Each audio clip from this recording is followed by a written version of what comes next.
कि काम को कभी छोटा मत समझना, उस काम के महत्व को समझना, और उसके महत्व को अगर समझेंगे आप तो उस काम के अंदर अपना 100 नहीं बल्कि 500% आप डालेंगे। और जब आपकी 500% एनर्जी किसी काम में डलेगी तो उस काम की क्वालिटी कितनी ऊपर होगी, और वही काम तो आपकी पहचान बनाएगा। हम 15 जवानों की एक टीम, जिसका काम था जो फॉरवर्ड में लड़ रहे जवानों को राशन और अम्युनिशन पहुंचाना। सुबह 5:30 बजे सामान उठा करके चलते थे, रात को 2:30 बजे ऊपर पहुंचते थे, फिर 2 घंटे में वापस आते थे। 15 में से हम 3 जवान ऐसे थे जो 22 दिन तक बिना सोए, बिना खाए, बिना रुके, बिना थके लगातार चलते रहे, और उसी काम से हमारी पहचान बनी। ये तीनों जवान फिजिकली और मेंटली बहुत स्ट्रांग हैं, इनको इस कमांडो टीम घातक प्लाटून के अंदर शामिल किया जाए। इस तरह से मुझे सौभाग्य मिला कि मैं उस टीम का हिस्सा हूं। फिर टाइगर हिल पर जब चढ़ने का आदेश हमें मिला तो वो तो बहुत हाइट्स थी, दुश्मन दूर से दूर देख करके हमें आसानी से बर्बाद कर सकता था। कुछ लोगों की मानसिकता हो जाती है ना, फौजी हैं तो मरने के लिए ही है। मैं उन लोगों को कहना चाहता हूं, फौजी मरने के लिए नहीं, फौजी मारने के लिए होते हैं। इसलिए अपने मूवमेंट को छुपाने के लिए रात का सहारा लिया। रात भर चलते थे, दुश्मन की भारी गोलाबारी चलती रहती थी। -20 डिग्री टेम्परेचर में जितनी देर अभी आपसे मैं बात कर रहा हूं, इतनी देर अगर बैरिक से खड़े हो जाए तो चेहरे से खून टपकता था। तो हमारे खून टपकता जा रहा है, हम चलते जा रहे हैं। रात भर चलते थे, दिन भर बिना किसी मूवमेंट के पत्थरों में चुपचाप पड़े रहते थे, फिर रात भर चलते थे। इस तरह से 2 रात और 1 दिन उस टाइगर हिल टॉप के शिखर की तरफ ये हिंदुस्तान के सैनिक, आपके भाई, आपके बेटे लगातार कंधे से कंधा और कदम से कदम मिलाकर के चलते रहे। तीसरी रात का वो मंजर मेरी आंखों के सामने ऐसे दृश्यता है, शायद वो कल की ही तो बात है। 24 साल हो गए।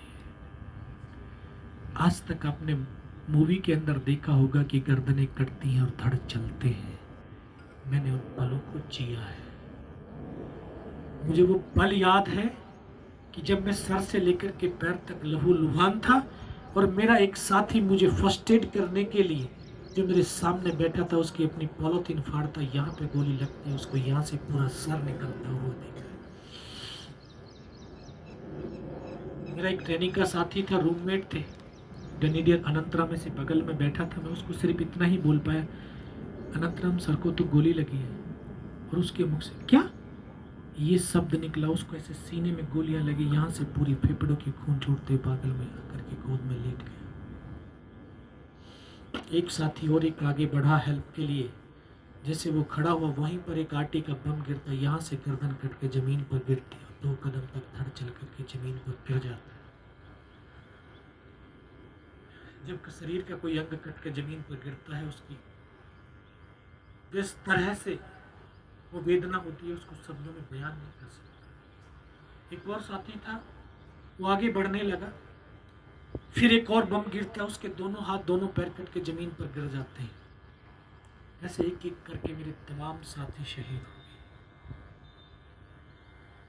मैं जख्मी अवस्था में था, बेहोश था, लेकिन इतना बेहोश नहीं था कि उनको देख ना सकूं, सुन ना सकूं। उनको यकीन हो गया कि शायद इनमें से सब मर गए हैं।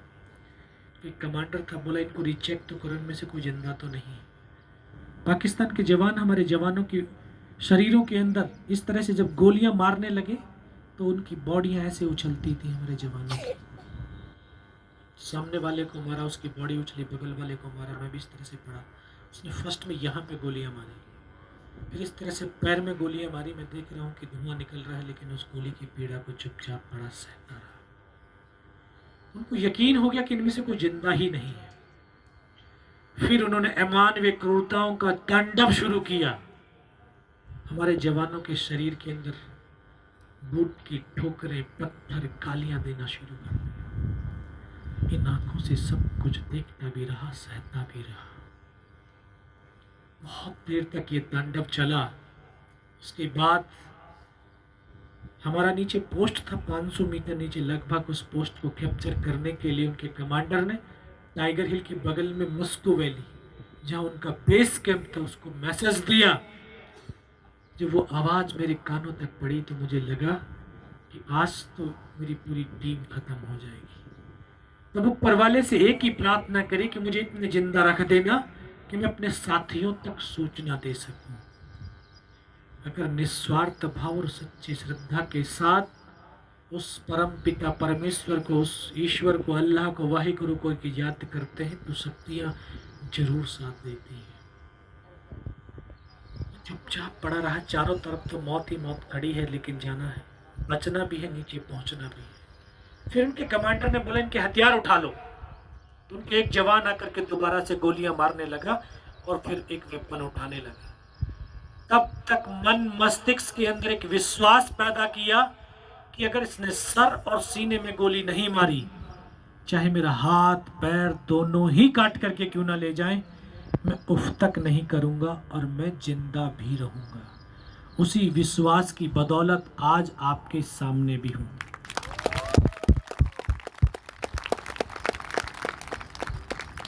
वो आए, दोबारा से गोलियां मारने लगे, फिर भी मेरी बाजू में पैर में गोली मारी। 2 कदम चलने के बाद शायद उसको कुछ आभास हुआ होगा कि ये जिंदा है, वापस मुड़ा। उसने राइफल जब सीने की तरफ करी तब मुझे भी लगा यार अब नहीं बचेगा।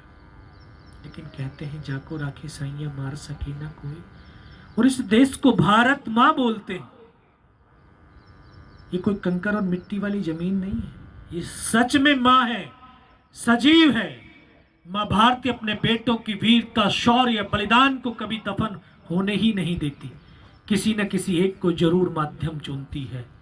शायद इस माँ भारती ने मुझे वो माध्यम चुना होगा कि उसके बेटों ने वीरता, शौर्य, पराक्रम दिखाते जो बलिदान दिया है, उनकी शौर्य गाथा को दुनिया तक, देशवासियों तक पहुंचा सकूं। तभी तो यहां पर पर्स रखा था, पर्स में कुछ 5-5 रुपए के सिक्के भी पड़े हुए थे। शायद माँ भारती ने वो इकट्ठे कर दिए होंगे। जब गोली चली तो जाकर के सिक्कों से ही टकराई। उस गोली के धक्के से मुझे भी लगा कि मैं तो मर गया हूं। फिर पाकिस्तान का दूसरा जवान आया होगा, उसने आकर के मेरा हथियार उठा करके जा रहा होगा, शायद उसका पैर मेरे पैर से टकराया। तब मुझे चेतना आई और फिर अंतर मन से आवाज है कि योगेंद्र अभी तक नहीं मरा तो मरेगा भी नहीं। मेरे पास एक हैंड ग्रेनेड बचा हुआ था, मैंने अपना हैंड ग्रेनेड निकाला, उसको निकाल करके जो पाकिस्तान का जवान हमारे हथियार उठा करके जा रहा था उसके ऊपर ऐसे फेंक दिया। तो कोट के अंदर हुड लगे हुए थे, वो ग्रेनेड उसके हुड के अंदर जा गिरा। जब तक वो ग्रेनेड को निकाल पाता ग्रेनेड फट गया और यहाँ से उसका पूरा सर उड़ा, वो हमारे ऊपर आ गिरा। उस धमाके से पाकिस्तान के जवानों में खलबली मची कि इनमें से कोई जिंदा है। कुछ बोले जिंदा नहीं, नीचे से रिइंफोर्समेंट आ गई है। गोलियों की बौछारें शुरू हो गई।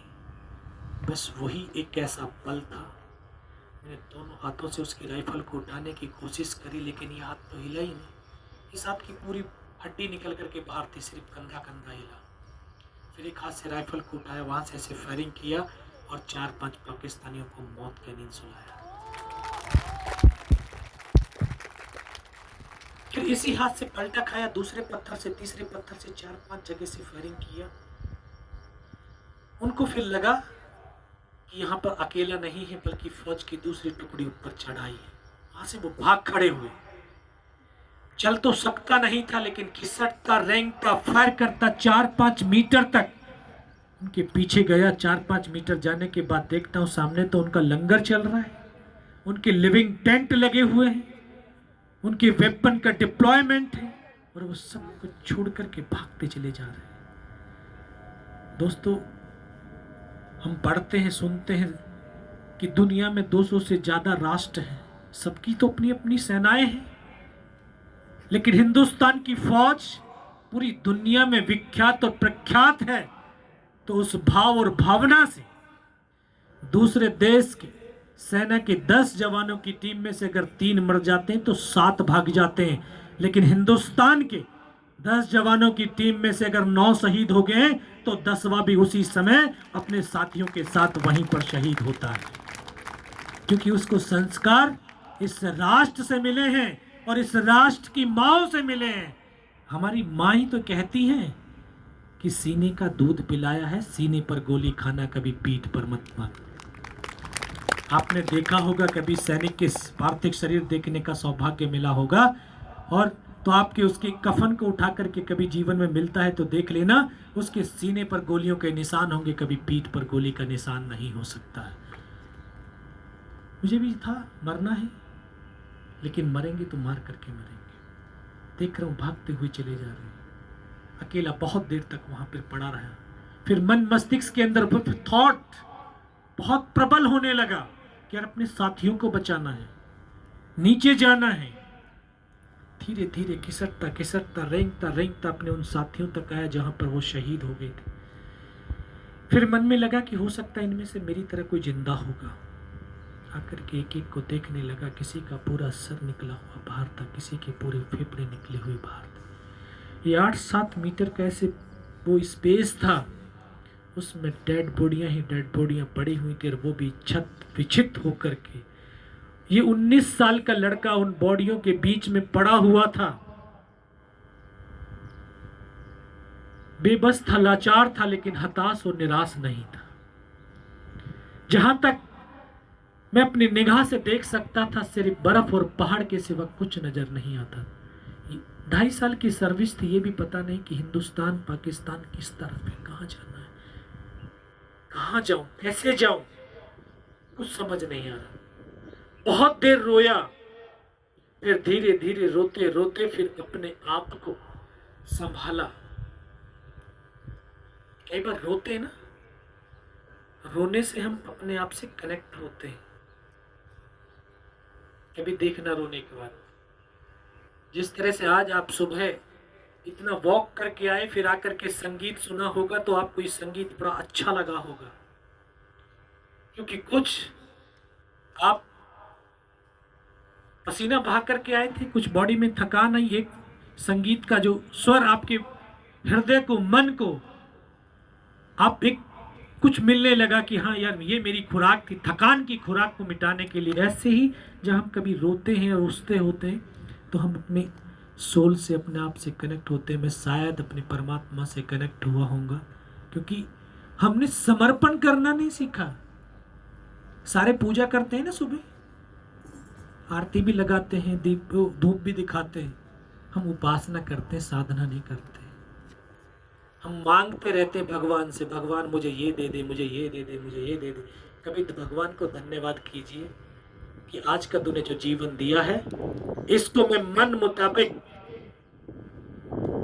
जी सकूं, और ये आज का जीवन देने के लिए आपका बहुत बहुत धन्यवाद। अगर इस तरह के धन्यवाद के पात्र आप करते जाएंगे तो शायद आपकी श्रद्धा, आपके भाव आपके अंतर मन के अंदर जाएंगे, और वही भाव हो रहे होंगे। तभी एकदम से आवाज आई, योगेन इस नाले से नीचे की तरफ चला जा। मैं चारों तरफ जैसे देख रहा हूं, मुझे तो कोई नजर नहीं आ रहा। फिर मैं एकदम से विस्मित था, आश्चर्यचकित था कि आवाज कहां से आई है। फिर मन में लगा कि शायद दुश्मन की चाल हो सकती है। ये हड्डियां आपस में टकराने लगी तो असहनीय पीड़ा होने लगी। इस हाथ को ऐसे बांधने की कोशिश करने लगा, लेकिन हाथ बंध नहीं पा रहा था। फिर लगा कि शायद ये कट गया है, तो मन में कट गया तो तोड़ करके फेंक देता हूँ। ऐसे पकड़ करके झटका मारा, तोड़ने की कोशिश करी, टूटा ही नहीं। फिर इसको उठाया, पीछे कमर पे फेंका, बेल्ट में फंसाया। तभी फिर आवाज आई, योगेन बेटे इस नाले से नीचे की तरफ चला जा।